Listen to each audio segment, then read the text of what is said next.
Sonnet 29, I Think of Thee, by Elizabeth Barrett Browning. I think of thee, my thoughts do twine and bud about thee, as wild vines about a tree. Put out broad leaves, and soon there's naught to see except the straggling green which hides the wood.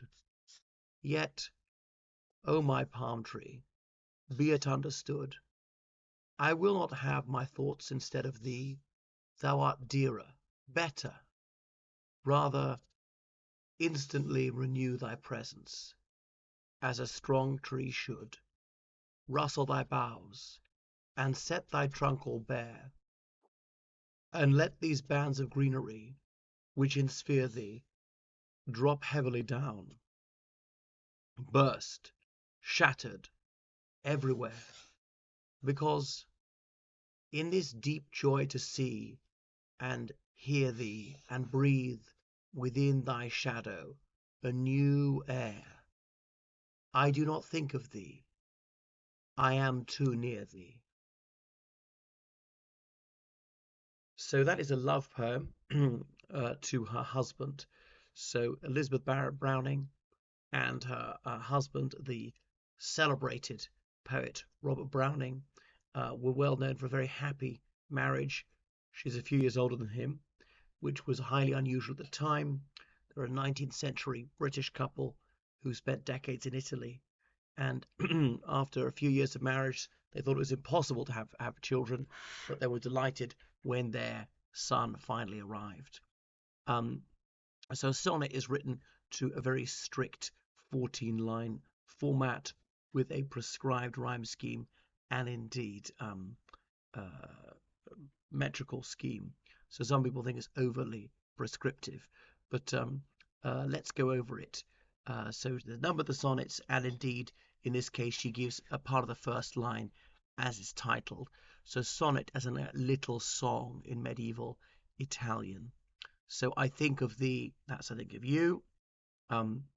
So she's addressing this poem to someone, the one she loves. My thoughts do twine and bud. Twine as in to twist around, or sometimes like a little string can be twine about thee, so that they are intertwined, they're interdependent, they need each other. Bud as in growing like some flower. So all this natural imagery, because their love is, I suppose, just biological, but emphasizing how badly she needs him and he needs her. As wild vines, so that's a simile comparing them to that. And because it's wild, it's not through artifice. This is just the way it is. It's nature again, about a tree. So you'll see a lot of this plant life in terms of the similes running through this.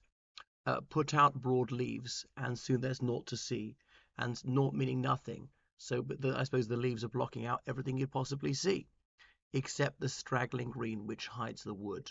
Okay, as in perhaps that's the twine which is growing around the tree. So she can't stop thinking about him. Perhaps he's her limerent object. Yet, oh my palm tree, oh, just a capital O, as in she's speaking to the palm tree. So as though that this is a metaphor for her lover. Be it understood, I will not have my thoughts instead of thee. So she rather think of him than think of anything else. So why is a tree is this his symbol? Perhaps because trees are solid, they're strong, they last a long time, they provide shade and nurture fruits growing on them, and so forth. Who art dearer, better? So who art in modern English, that who is dearer, better? Okay, so she loves him more than anything, anyone else. Rather instantly renew thy presence, as in she would always want him to be back, to be with her, doesn't want to be separated at all, as a strong tree should. So again, another comparison to the tree, and these are some of the masculine traits that she appreciates in her man. Rustle thy boughs, as in rustle your branches, a bough or a bough, like, you know, the Christmas carol, deck the halls with boughs of holly, or boughs of holly, some people pronounce it.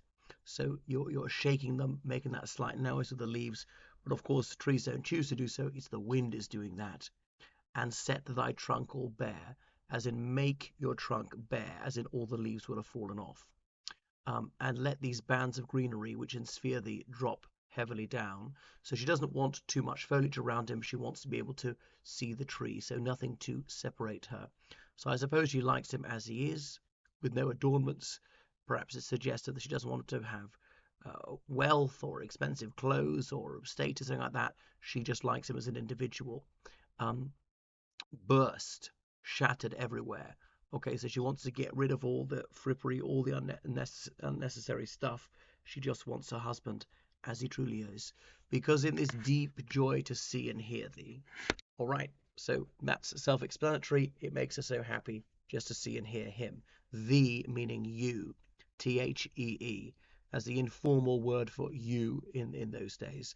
Obviously, thee has fallen out of usage. And breathe within thy shadow a new air. If you're within somebody's shadow, you're very, very close to that person. And now, how would it possibly be a new air? But perhaps she feels a curious tranquility come over her. She's just so deeply content to be in his immediate presence.